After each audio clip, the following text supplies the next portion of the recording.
یه قلب واسه نجات جونت میخوای یا ماشین تسلای مستر 20 رو داشته باشی؟ حاضرم جونمو واسه تسلا بدم. گل پسر.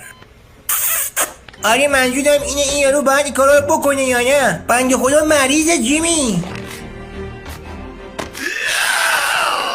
بابا اینجا بیمارستان چرا هست؟ مستر 20 چطوری؟ شما کجا اینجا کجا؟ خوش آمدی. من سابسکرایبر میلیونی شنیدنش همیشه عالیه. پیداش کردم. کلید تسلا رو پیدا کردم. ماشین جدید مبارک.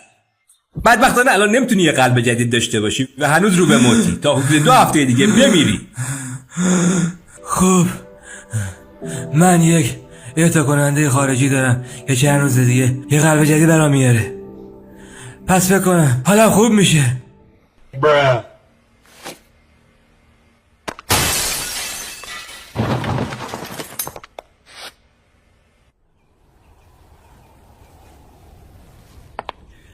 امروز من تمام این بیمارستان رو خریدم.